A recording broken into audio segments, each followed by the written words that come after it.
Hello, everyone, and welcome to this edition of the Coaches Show. Of course, the coach here is Heath Butler, the men's basketball coach here at Piqua High School, and I'm your host, Lloyd Shoemaker. We want to thank you for joining us again. First of all, I want to thank our sponsors. Our main sponsor is First Choice Paint and Body Shop on North County 25A.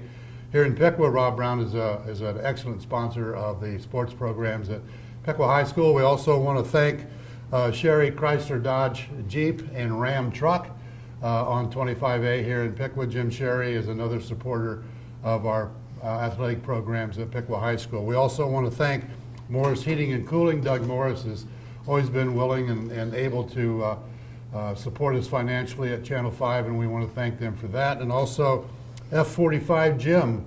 Watch for that grand opening sometime in January 2016. Coach, 4-2 on the season. Started out 2-0. Went down to Springboro. Came out of there a little bit surprised that you won that easily?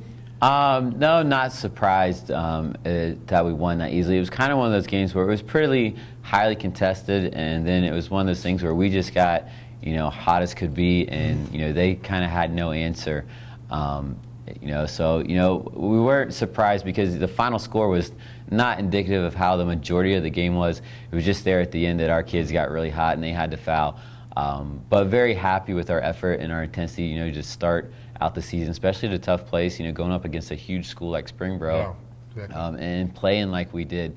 If you take a look at the scoring, we had very balanced scoring that game. I think we had 4 kids in double figures, and had some guys hit some shots. And, we really think, if we shoot the ball well, we can play with anybody. Final on that was 83-69, and you're right. They had to end up fouling late in the ball game, put you to the line a bunch. But when we talked about in the preseason, that was one of the teams that you said was coming, had some good talent coming back. And I don't know if they've lost since that game. They've played really well. Their best player had 39 the other night. Wow. Versus Fairmont. It's always good to kind of get a team before they kind of get it rolling. And it looks like Springboro has done that, so it ends up looking very good on our resume. That was just one of those games where we knew out, with the stuff we dealt with in the offseason, to come out and make a statement right that first game at Springboro.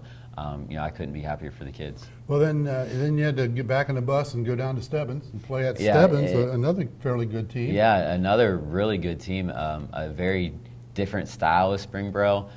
We saw a lot of full court pressure, and they played some zone. And at times we kind of struggled with that zone stuff, just because with getting a late start, we don't have a lot of zone stuff in. After playing such a emotional game versus Springboro, we were kind of off a little bit with our shot, and the game was very close. To get out of Stebbins, anytime you get out of Stebbins with a win, and the thing is that, Stebbins coming into the GWAC, that was like a GWAC road win for us. Yeah. And they have some GWAC talent, so, anytime you can make that trip down to, Riverside and come out, ahead. Weren't we in the league with Stebbins once before? I don't know. I'm thinking that. Wow, but do they still have that small gym? Yeah, gym it's with small at the and balcony, and kind of a different background to stuff. It's and almost a like different feel. the pit down there. Exactly, Yeah. you're exactly right. And kind of a nostalgic kind of gym, Yeah. and just a tight quarters, and their fans are very enthusiastic, and especially on a Saturday night, and they had just knocked off Bell Fountain for the first time in a couple years. So, they were ready, and they were playing with a lot of confidence. So, we were very fortunate to win that ball game. The score of that one was 60-53. Now you're 2-0 on the season, starting out like you did last year, except you went all the way to 6-0 last year. And then Walpuck came to town with their football team. Right. And dressed up in basketball uniform, big bunch of kids. Right. Big bunch of kids. And what I kind of took away from that ball game was, well, first of all, we didn't shoot very well. And secondly, our defense was real porous. Right. And that was our third game in 4 days. And playing the versus Springboro, very physical game, and playing versus Stebbins, a very open floor kind of transition game. We were kind of lacking physically. I think we were prepared mentally, but we just didn't have it, with our shots, and we kind of pressed a little bit. And give Walpock a lot of credit. That was their first game of the season, and we've knocked them off 2 years in a row. And they have a new coach who is very good. And it was kind of we talk about the perfect storm. Coming to Piqua on a Tuesday night and to play like they did. And the thing is that Walpock's a very good basketball team. I know they've kind of been struggling a little bit in the past, but they played Sidney very tough last Tuesday night, and I think that's their only loss. So Walpock's a very good basketball team. Well, weren't you surprised? I know I was, the big guy that they had for Walpock, stepping out in the corner. I don't know how many threes he hit out exactly. there. But it took us a while He's to figure also that their out. quarterback on the football team. Oh, is he? So, Oh, okay. He's a very athletic kind of kid and a very tough matchup. I think we were matching Nate up with him, and he kind of was trying to drag Nate out. And kind of using what they do well to their advantage. And they're kind of like us. If they shoot it well, they could beat a lot of teams. And they did that Tuesday night and beat us. They certainly split our defense, and they were able to move the ball to the outside. Guys going down through the center and were open. They got a lot of layups on us. They did. And one of those things, when you don't have it physically, you're just a half step slow. You can tell that by the defensive end. It just seemed like the entire night they were just a half step in front of us. Whatever we would do, they would counter with it, and we just weren't very good reacting to what they were doing. But a lot of it goes back to how well they shot the basketball. When teams shoot it well, you have to come out and challenge those three-point shots, and they're going to leave the lane wide open. A lot like what happened last night. We get off versus Sydney and hit 7 threes in the first half. They got to come out, and we finished the game in the paint. So. Yes, you did, exactly. And the other thing too that I noticed about that game, and it probably had a lot to do with the fact it was the third game in, what'd you say, 4 days? 4 days. We had some air balls by people who don't normally shoot air balls. Exactly, and that goes back. You just don't kind of have your legs, and especially you can condition all you want in the preseason, but until you get to real game time, it's a totally different story. And to open up the season, playing 3 games in 4 nights, that's tough on the kids. But I think one, it got us in condition to win last night, especially, and 2, it's very good. You always want to start. You never want to lose, but to be able to lose a game like that and to respond in the next couple following games, I think that helped our kids' mental toughness. Well, the following game was another bus ride down to Trotwood, and we didn't come out on that one very well. 56-81 for Trotwood. Another strong Trotwood team. Yeah, in another case where you got to be prepared to play when you step on the floor, no matter who it is in the GWAC. And Trotwood jumped out to 26-5 in the first quarter. And when you put yourself in that big a hole, it's very tough to dig out of. But I'm very proud of our kids with their resiliency. We end up winning the second half, 38-33. Right. And to put up 38 points on Trotwood's defense, that's something to be said. The thing is that you got to make sure, if you're going to knock off Trotwood, you got to put 4 quarters together. You can't dig yourself a hole. And once again, it's another things where there might have been a little bit of a hangover from the Walpock game, and to see our kids respond. You take the last 2 quarters, Trotwood, the West Carrollton game, and then last night. That's probably 10 of our better quarters, of the year. And I think. It goes back to, being mentally tough and being emotionally stable and understanding that, you're not going to ever play a perfect basketball game. But the thing is, in high school basketball, you can't let one mistake become 2. And I think we're starting to learn that lesson. We're going to make mistakes, but you can't, as simple as if you turn the ball over, you can't stop. You got to sprint back. And when we're learning those little lessons that are making us successful. Well, it's those little pieces of the puzzle that make the whole picture. Exactly. And we'll get into it in a little bit, but you saw that last night, exactly what you're talking about on the Sydney side of that ball game. But the thing, and watching Trotwood over the years, Trotwood traditionally is a team that if you can get them down early and down big, you got a good chance of coming out on the winning side. Right. But if they get up on you, their whole attitude changes. Their style of game changes. They can do anything and everything they want out there, and they're going to score. Right, and they did that, in the first 2 quarters. And Trotwood does a very good job of making you play a totally different basketball game. You really can't run a lot of set plays versus Trotwood because they're very good at taking away a lot of stuff. Yeah. It's kind of schoolyard basketball, and you just kind of got to use your instincts. And I don't think we used our instincts very well, those first 2 quarters, as opposed to the second half where we kind of just relaxed a little bit and played. And but Trotwood, Trotwood may have been down a little bit, but people are talking about them, making another run at a state championship, if not this year, but definitely next year. They start 2 freshmen, and the Patton kid, the junior, is very talented. He had 32 on us, so they're good. The good news is that was early, that was on the road at Trotwood, and if we're going to compete with the GWAC Crown, we're going to get a chance at them at our place. In our preseason show, we talked about this being your team now because of the number of years that you've been the coach and you transitioned these younger fellas into the juniors and seniors that we're seeing on the floor. Last night I was talking to a gentleman about your season so far, and we were talking about the different games, and Trotwood came up. And the fact that the score was so lopsided in, I said, yeah, but in the second half, we beat them for 2 quarters. He said, yeah, but he said, it's been our feeling, our philosophy, our whatever you want to call it around here, that when we get down like that, we very seldom ever come back. But I said, this is a different coaching staff. And I said, they don't let the kids get down and stay there. And to be able to go down to Trotwood and get snookered like you did in that first quarter, be down like you were at halftime, come back at Trotwood and beat them by 5 points on their own floor says a lot for your program. And especially, that's very tough for people that don't know, that don't watch a lot of high school basketball, and especially, Trotwood basketball. It's not like Trotwood took any press off. Trotwood is a team, all the way from 7th grade to, varsity basketball, where they're going to press the entire game. And they got their second 5 are, just a small step below their first 5. So, you're going against 10 of some of the great athletes in the Dayton area, and sometimes that's tough for people because, it wasn't like Trotwood took it easy. And to go back to what you said about, kind of how we handle stuff, we think that, you got to be physically prepared, mentally prepared, and the third part is emotionally prepared. And I think our kids, first we had to get physical, get stronger, get better at our skill, and I think we did that the first couple of years. I think recently, the past 2 or 3 years, we've been very good mentally, and I think what could set this year's team apart and make them go from a good team to a great team is how they handle the emotion. It was a tough lesson to learn there at Walpock in the first 2 quarters versus Trotwood, but they handled the emotion of a game like last night versus Sydney. Well, after that, your season is 2-2, and then you got West Carrollton coming into your house, 0-5, I think at the time.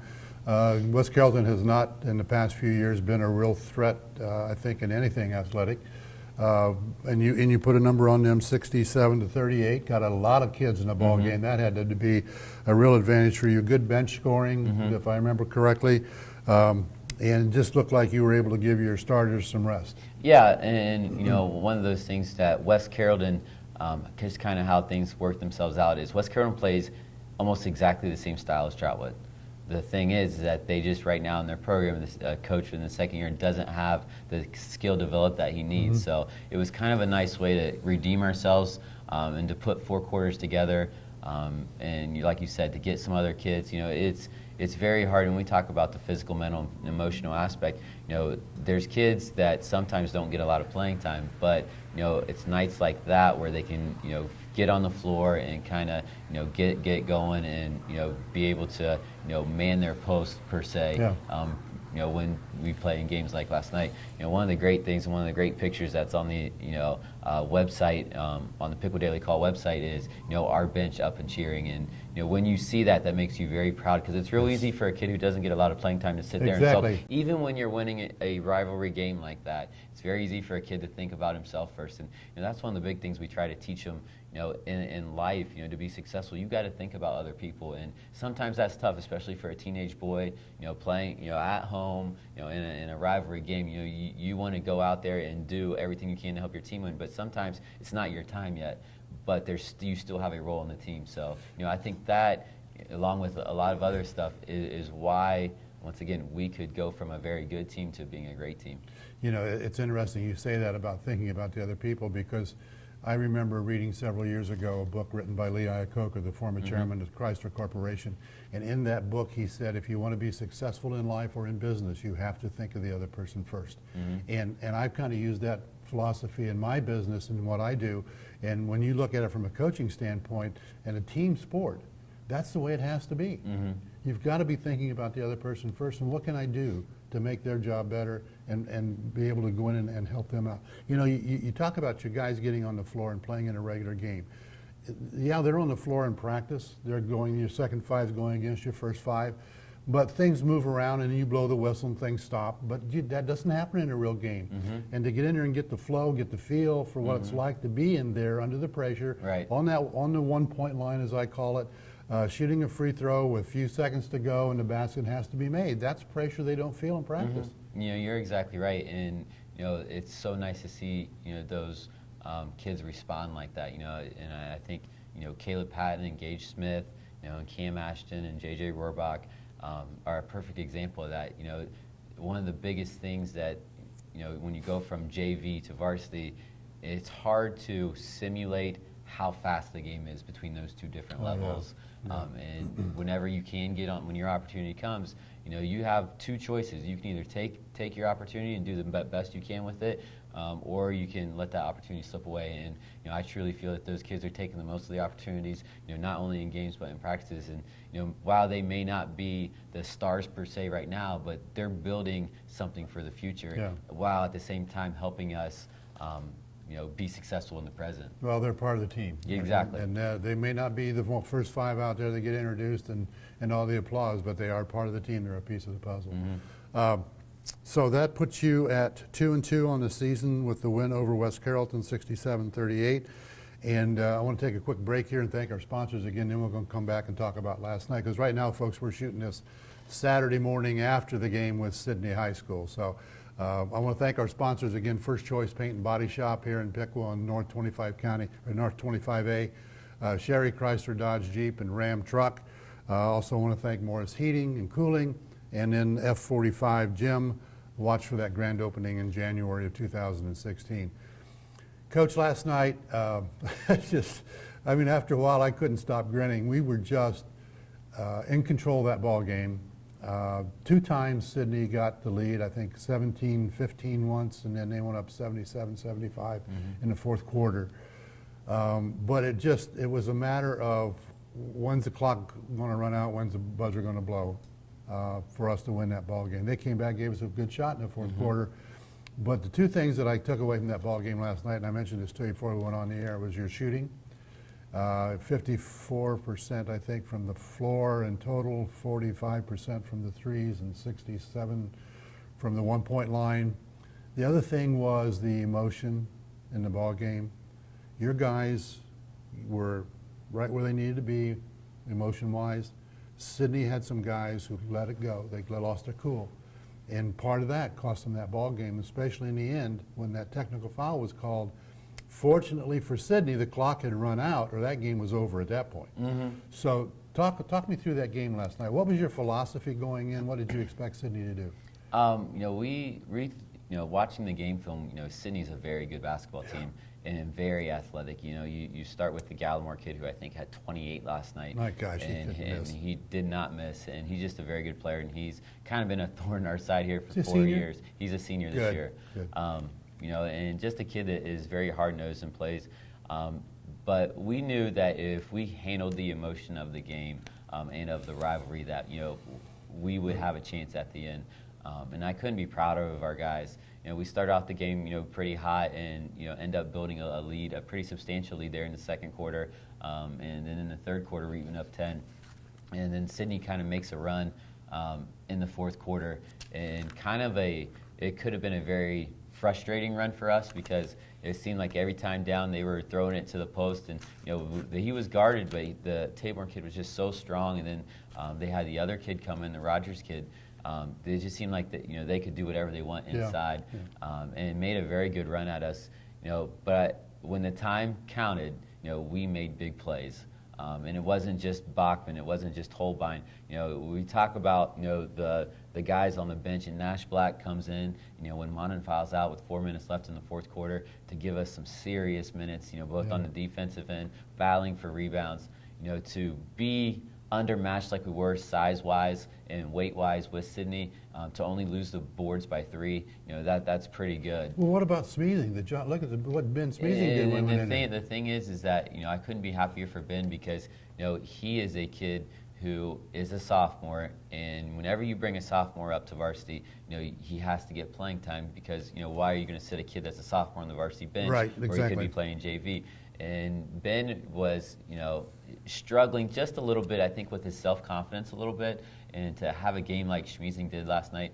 And it's not that he needs to dominate the basketball, and that's why Ben is playing varsity because he doesn't need the ball in his hands to affect the game. There was numerous times where he was matched up with the Gallimore kid when it counted. There was numerous times where he was matched up with the Rogers kid. There was numerous times where he was outmatched by 3 or 4 inches and probably 35 to 40 pounds, where he's battling for rebounds, diving on the floor, and then he just comes up with opportune baskets. He had a great drive to the basket there in the fourth quarter that helped us out a lot. The kid is very smart and just knows how to do the little things. And one of the things we talk about is you have a role on the team, and whatever your role may be, you have to do it to the best of your ability. And he did that last night, and I think there's a lot of bigger things to come for that kid. Yeah, 8 points off the bench, I believe, for Schmiesing. By the way, if I didn't mention it to you folks, unless you've been living in a cave someplace, Piqua won that game last night against their rival Sydney, 86-84 in overtime. And at one point in the fourth quarter, we were up at least by 10 points. They got it down to 2 and eventually took the lead. And our boys never quit. And the coaches didn't quit. And the fans didn't quit. And that place was packed last night on both sides. It was a typical Sydney-Piqua rival game, and very entertaining, well worth the price of the ticket. The emotion of the game started out, a lot of those kids all know each other pretty much. They've been playing for years. With each other, but the emotion of the game got a little more tense as the game went on, and as I said, a couple of their players kind of lost their cool. The technical there when the time ran out in regulation kind of hurt them, and that kid ended up fouling out of the ball game. That was the big kid. What was his Taborn. And he was a mass inside, and I was watching when they were warming up, and I was thinking to myself, man, they got a couple of kids as big as Monin in there, but still Nate did a very good job. But when Schmiesing went in that ball game, and you talk about him doing the things he needed to do, you can tell he's a linebacker. He's a linebacker because he wasn't afraid to go in there and mix it up.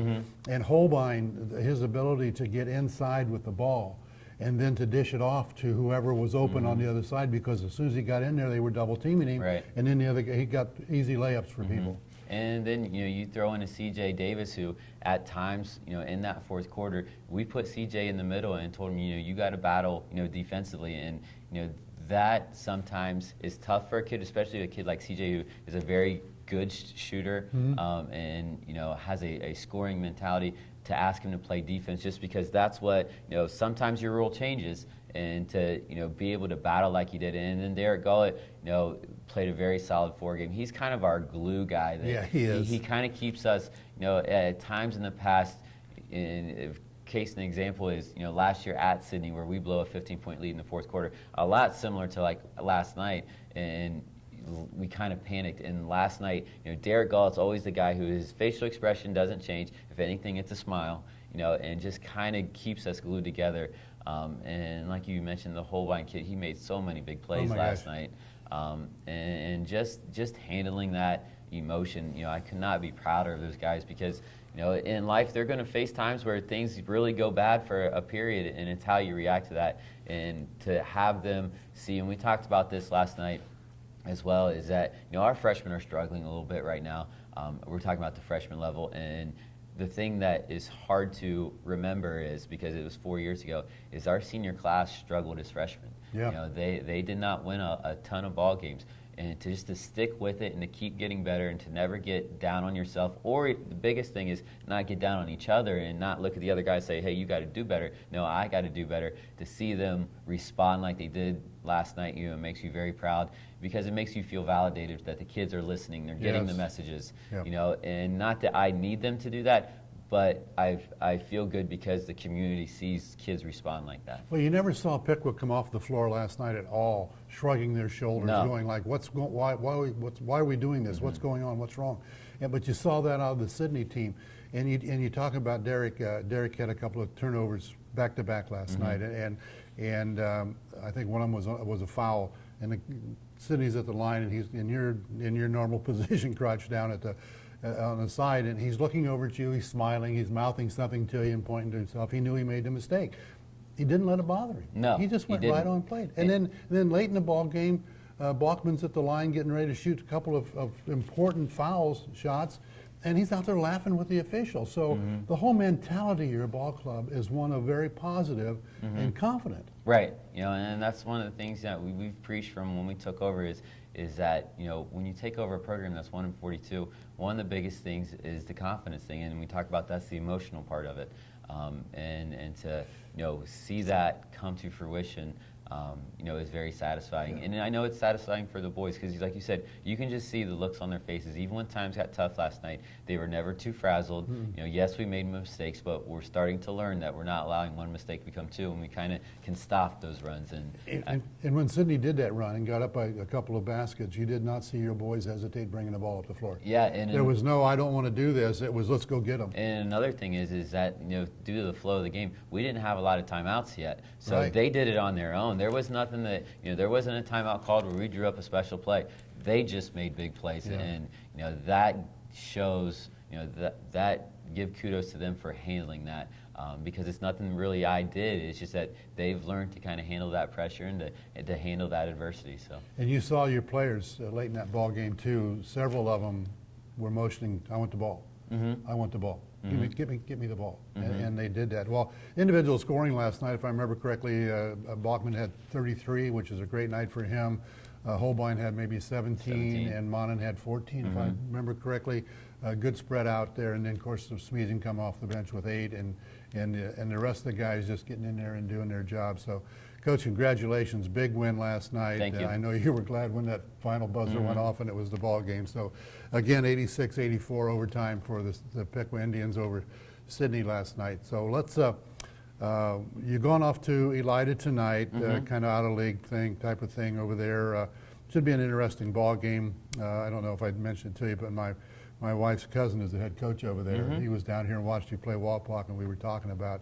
Of course, Denny is the kind of guy that never has a good team, and everything's always really bad for him. But they keep winning ball games up there, so you got to be careful of watching those guys tonight. Next week is Christmas week. Do you have any games next week? No, next week we kind of nice here. We're going to get 10 days off, and it's a great time of the year just to kind of spend some time with family and friends to enjoy the holidays. I think for the first time in 5 years, we're actually have the ability to take Christmas Eve and Christmas off. Wow. So we're going to take advantage of that and come back, on a Sunday and just go get some of that Christmas dinner out a little bit, and start preparing, pretty hardcore on Monday for a holiday tournament. And something that we kind of get to look forward to, and gives us a great time to kind of reflect on things that we're doing well right now and things that we're doing and we need to get better at, both individually and as a team and as a coaching staff. So then the following week, the week after Christmas, that was it 29th is it start? 29th, the 29th, Tuesday. the holiday tournament starts. Go through that list of teams that's in that again. So a little bit different format this year. We're going to play Tip City in the first round of the holiday tournament. That's on Tuesday. Before us, Tecumseh will play Belmont. And then before that, you're going to have Troy Christian, Lehman, Covington, and Russia battle it out. Okay. So kind of a two-division kind of thing. They're going to crown 2 boys champions this year. So a very exciting time. And you want to talk about a great atmosphere. Kudos to the Piqua fans last night and to the student section for providing such a great atmosphere. Minus the holiday tournament, and anytime you come out and watch a Division IV sectional game, probably the greatest atmosphere we've played in. And Sydney, fans are always loud and cheer very hard, and our fans match that. And there was times last night where I honestly started looking up at the ceiling to see, if the roof was literally going to blow off Yeah, because it was loud. It was loud, and some of our kids mentioned that it was the loudest game they played in. So you take that and you add the local county teams that always pack the gym in that sectional. It's going to be a great environment, a great atmosphere, a ton of basketball, a ton of good basketball. There's some very good athletes, and very good teams at these county schools. So we're very excited to be able to host that and also to participate in it. Now, does that run all day? What time does that It's start? going to have to, and they're throwing it. The JVs are going to play as well, so it's going to start from games at 8 o'clock in the morning and run. I think we play 8:30 that Wow. night. So One ticket for all the games? Yeah. Yep. So Heck of a deal, folks. That's right. It's better than Black Friday. You get one ticket and get to watch about, 13, 14 games anyway. So plan on coming out for that the week after Christmas, starting on the 29th here at Piqua High School. Again, I want to thank our sponsors. Coach, anything else you want to add before we No, clear out? I'm good. Again, I want to thank our sponsors. First Choice Paint and Body Shop is our main sponsor. Sherry Chrysler Dodge Jeep Ram Truck. Morris Heating and Cooling. Doug Morris, thank you very much. F45 Gym, watch for that grand opening in January. Coach, thanks for all you do. Thanks, sir. Merry Christmas, Merry Happy New Year. Christmas to you. And keep the kids winning those ball games, Yeah. will you? Hey, thanks for being with us, folks. We'll see you next time.